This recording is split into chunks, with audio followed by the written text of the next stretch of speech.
ஸ்ரீமதே ராமானுஜாய நமஹ. விவாக பஞ்சமி. இது ஸ்ரீராமருக்கும் சீதா பிராட்டிக்கும் திருமணம் நடந்த நாள். அந்த நாளைத்தான் விவாக பஞ்சமியா கொண்டாடுறா. அதுவும் எங்கன்னா நேபாள ரொம்ப கிராண்டா கொண்டாடுறா. நேபாள ஜனக்பூரில தான் இவ ரெண்டு பேருக்குமே இந்த புனித திருமணம் நடந்தது. இந்த திருமண வைபவத்தினால அவ்வளவு சிறப்பா கொண்டாடுறா. இன்னைக்கு அயோத்தியாலையும் ரொம்ப விசேஷம்.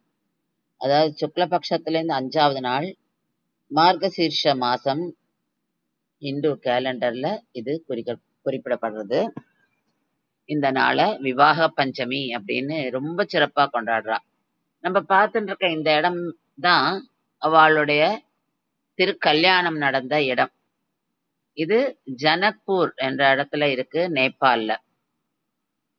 அந்த இடத்துல நமக்கெல்லாம் இப்ப தெரியணும்ன்றதுக்காக அழகா டிஸ்பிளே வச்சிருக்கா. இந்த ஹால்குள்ள ஸ்ரீராமரும் சீதா பிராட்டியும் கல்யாண பையனாவும் கல்யாண பொண்ணாவும் அமர்ந்திருக்கா.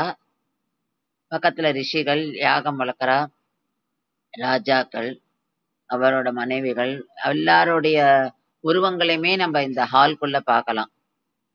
இந்த சிறப்பான இந்த வைபவம் நாடு முழுதும் கொண்டாடப்படுறது. அதுக்காகவே வேர்ல்டுல இருந்தும் நிறைய இடத்துல இருந்து வருவாளாம், இந்தியால இருந்து நிறைய இடத்துல இருந்து போவாளாம் இன்னைக்கு நேபாளுக்கு, ஜனக்பூரிக்கு.